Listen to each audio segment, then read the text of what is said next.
লাক্ষাগৃহ অনেকটা এই রকম হবে মহারাজ, যেখানে আমাদের শত্রু তাদের শেষ নিঃশ্বাস ফেলবেন। মহারাজ, এটা নির্মাণ করতে আমি লাক্ষার সাথে সাথে দ্রুত জ্বলনশীল কিছু সামগ্রীও ব্যবহার করেছি, যেমন মোম, কর্পূর আর গাঁজা। মহলের দেওয়ালে আমি ঘি আর অন্যান্য সামগ্রীও প্রয়োগ করব, যা গলে গিয়ে আগুনকে আরো অনেক গুণ শক্তিশালী করে তুলবে। দেখলে ভাগ্নে, দেখলে? এটাই হলো লাক্ষাগৃহ, পৃথিবীতে সবচাইতে বড় চিতা। এই রকম চিতার মধ্যে যদি আগুনের সামান্য একটা ফুলকি পড়ে, তুমি জানো কি হবে ভাগ্নে? কি হবে মামাশ্রী? বলছি,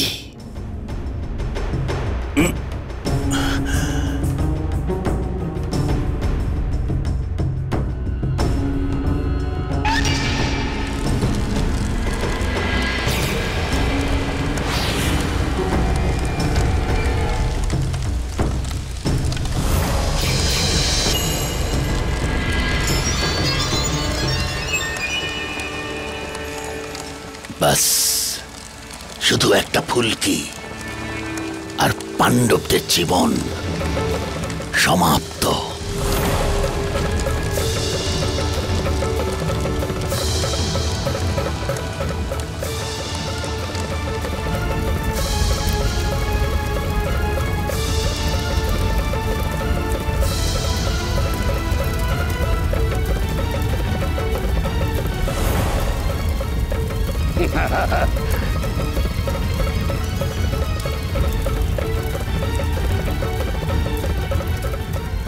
আচ্ছা ঠিক আছে, ধন্যবাদ, তুমি এবার যেতে পারো।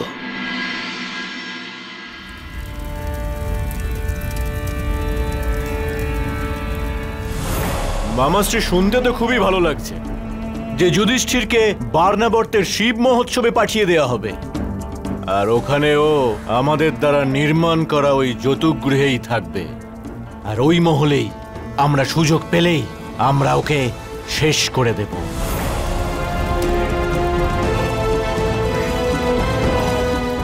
সত্যি কথা বলবো মামাশ্রী, আপনার ওপর আর আপনার এই কথাগুলোর ওপর বিশ্বাস করতে তো খুবই ইচ্ছে করছে আমার, কিন্তু কি করব? যখনই আমি আপনার কোনো কথার ওপর বিশ্বাস করেছি, প্রত্যেকবারই আপনার এই দুর্যোধনকে পরাজয়ের সম্মুখীন হতে হয়েছে, আর সেজন্য ভয় করতে শুরু করেছে আমার আপনার ওই কথাগুলোর ওপর বিশ্বাস করতে। মামাশ্রী,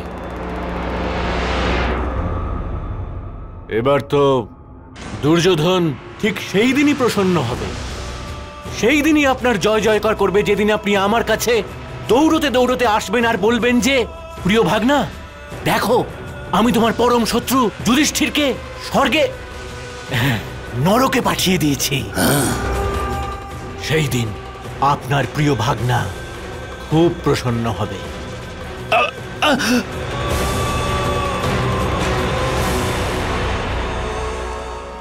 জেদি, প্রচন্ড জেদি, কিন্তু আমার তো অত্যন্ত প্রিয়। আরে ভাগ্নে, তুমি জানো না, তোমার জন্য তো আমি প্রাণও দিতে পারি।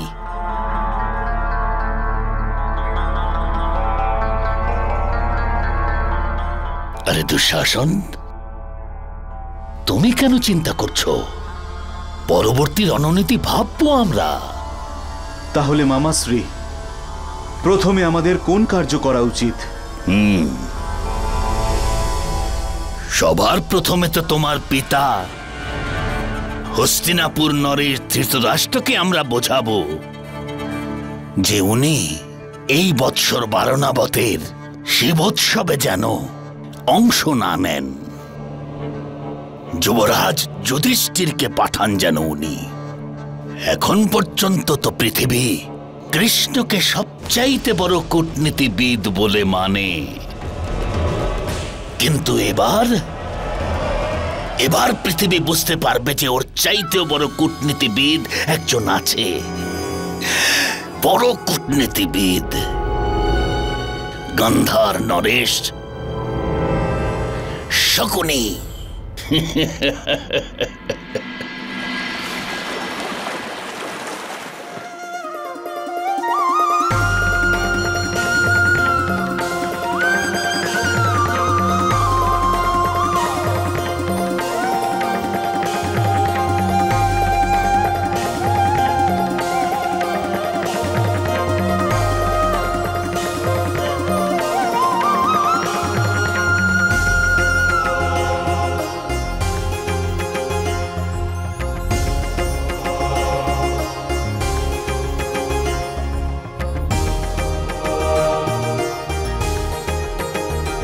দেবীগণ,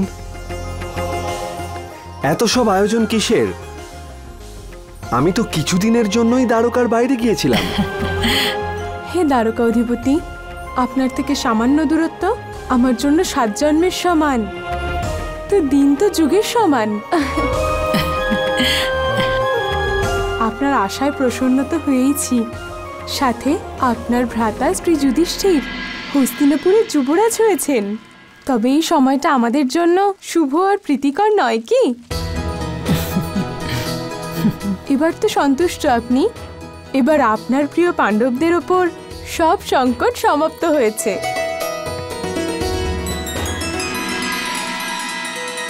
কি হলো? আপনি শুনলেন কি বললাম? শুনেছি সত্যভামা।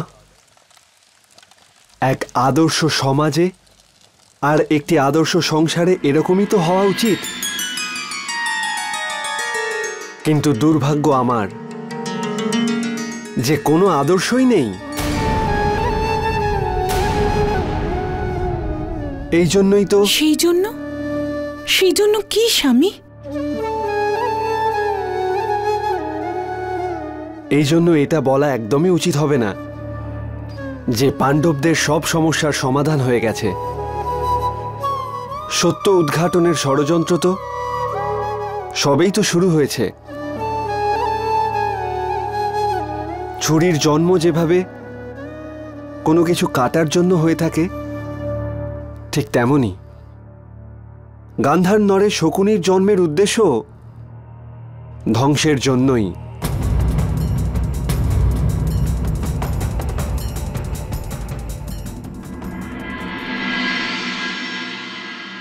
যুধিষ্ঠিরের অবশ্যই বারণাবতে যাওয়া উচিত।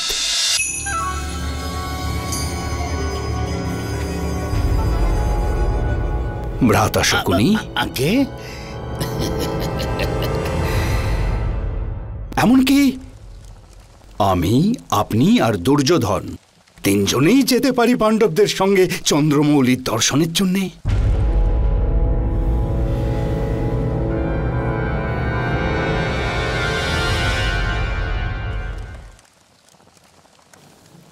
মহারাজ, এটা আপনি কি বলছেন? এই সময় তো হস্তিনাপুরের নতুন যুবরাজের নিজের কীর্তি প্রতিষ্ঠা করবার সময় মহারাজ।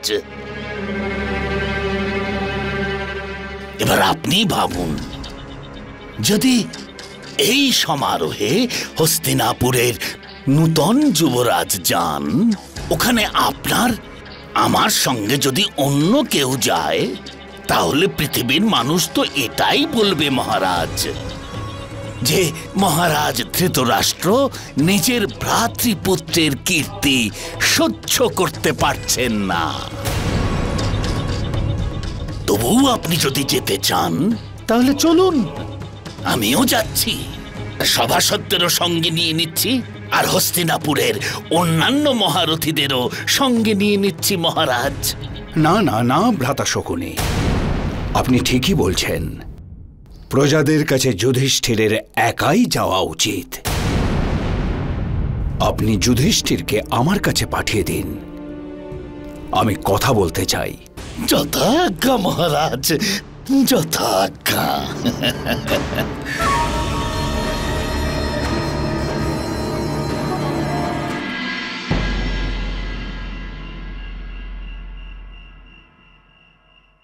আমার প্রণাম নেবেন।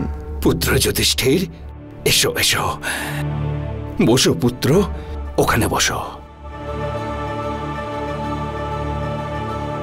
আপনি আমাকে এই সময় ডেকে পাঠালেন? সব ঠিক আছে তো? পুত্র, এই মুহূর্তে তোমার মনে প্রশ্ন আসা স্বাভাবিক। আমি হয়তো তোমার উপর রুষ্ট হয়েছি,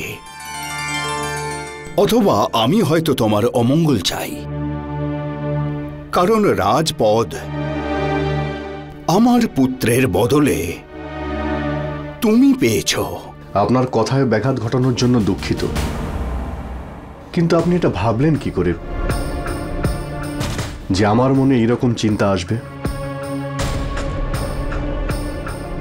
দেখুন, আপনি আমার কাছে পিতার সমান, আর একজন পিতার কাছে প্রত্যেক পুত্রের সফলতা আনন্দই বয়ে আনে। তোমার কথা শুনে আমি খুবই আনন্দ পেলাম পুত্র, খুব শান্তি পেলাম।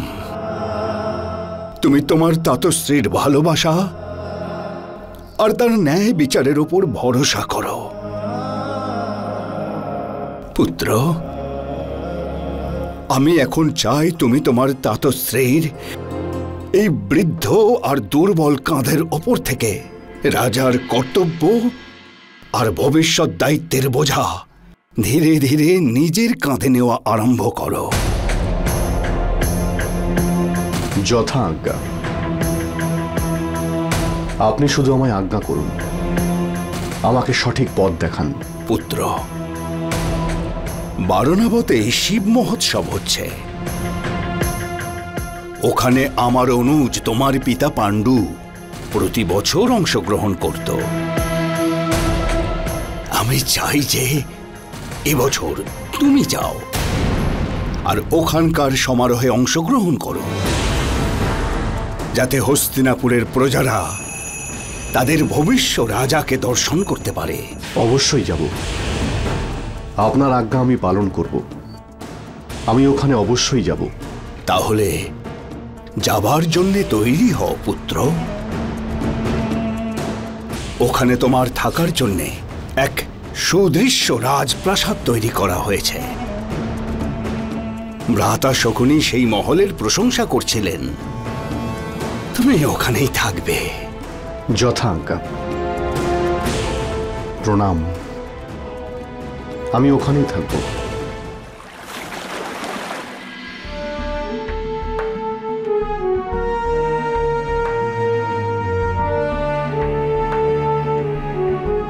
হে দ্বারকা অধিপতি,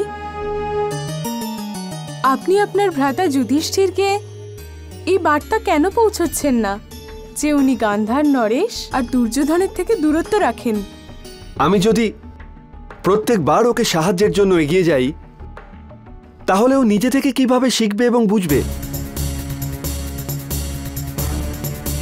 যুধিষ্ঠির ভ্রাতা খুবই ভালো মানুষ, কারো ভিতরে থাকা দানব সত্তাকে উনি দেখতে পান না। ওনাকে এটা শিখতেই হবে। উনি এটা কখনো ভাবতেই পারেন না যে শকুনি আর দুর্যোধন ওনাকে হত্যার জন্য ষড়যন্ত্র করছেন।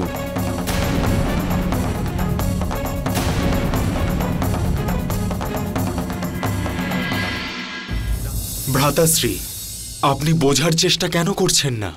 এরকম হঠাৎ করে আপনাকে বরণাবতের শিব উৎসবে পাঠানো, সেখানে একটা প্রাসাদের নির্মাণ করানো, সেটাও মামা শকুনি আর দুর্যোধনের দ্বারা, সরলভাবে এইসব কোনো ষড়যন্ত্রের দিকেই ইঙ্গিত করছে।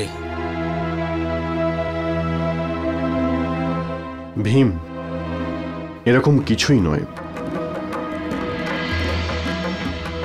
তোমরা হয়তো এটা জানো না,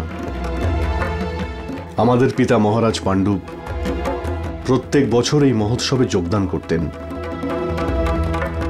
আর তাছাড়া আমাকে যুবরাজ ঘোষিত করার পর আমাদের প্রজা আমার সঙ্গে দেখা করতে চায়। ভ্রাতাশ্রী, আপনি ঠিকই বলেছেন, কিন্তু জানি না কেন মনে এখনো উদ্বেগ রয়েছে। এরকম হঠাৎ করে আপনাকে বলা যাতে আপনি উৎসবে যান, আমার মনে সন্দেহের সৃষ্টি হচ্ছে। তোমরা সবাই অহেতুক চিন্তা করছো অর্জুন। আমি মানছি, আমি যুবরাজ হওয়াতে দুর্যোধন কোনোভাবেই খুশি হতে পারেনি। কিন্তু তা সত্ত্বেও ও তো আমার অনুজ। যাই হোক না কেন, ও একজন অনুজের সীমা লঙ্ঘন করে শত্রুর মতো ব্যবহার করবে না। ভ্রাতাশ্রী, ঠিক আছে, যদি আপনার এটাই ইচ্ছে থাকে তাহলে আমরা আপনাকে আটকাবো না, কিন্তু আপনাকে আমাদের একটা কথা মানতে হবে, আমরা সবাই আপনার সাথে যাব।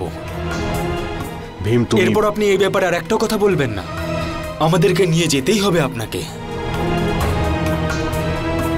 হ্যাঁ ভ্রাতাশ্রী, আমরাও সঙ্গে যাব। ঠিক আছে, যদি তোমাদের এটাই ইচ্ছে হয় তাহলে আমরা 5 ভাই একসঙ্গেই যাব। কিন্তু এই কথাটা মনে রাখবে যে মাতা যেন এই কথাটা কোনোভাবেই জানতে না পারেন যে তোমাদের সবার মনে এই রকম অশুভ চিন্তা হচ্ছে। কি এমন কথা পুত্র?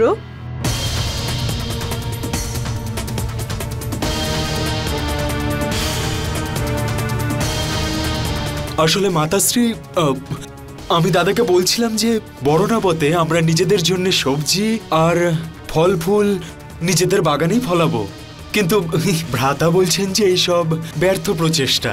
কিন্তু কিন্তু কবে যাওয়া হবে বরণাব্রতে?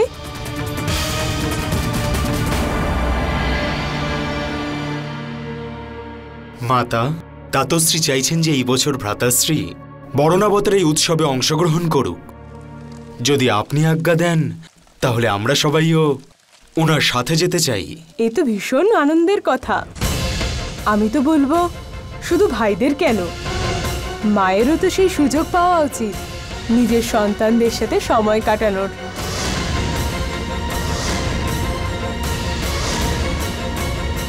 গুরুকুল থেকে ফেরার পর আমরা একত্রিত হতে পারিনি। আমিও যাব তোমাদের সাথে।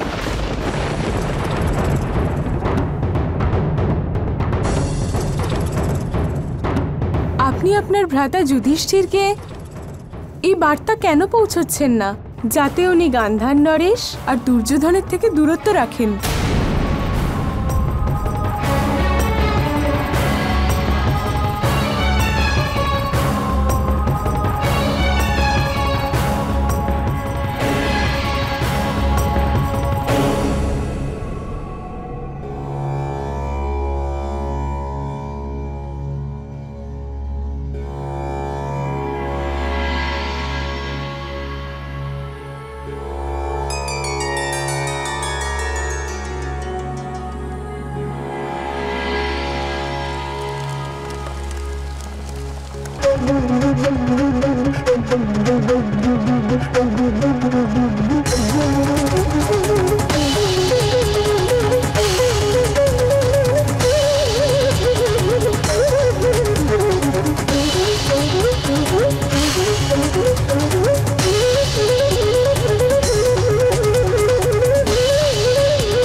প্রভু, এটা আমার পূর্বজন্মের কোন কর্মের পাপের ফল যে আপনি এভাবে দর্শন দিচ্ছেন?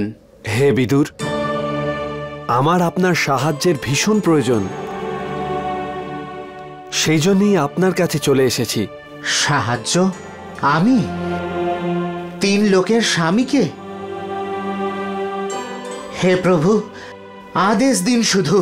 হে বিদুর, আমার কুন্তী মাতা আর আমার পাণ্ডব ভ্রাতারা বর্ণাব্রত শিব উৎসবে যাচ্ছেন।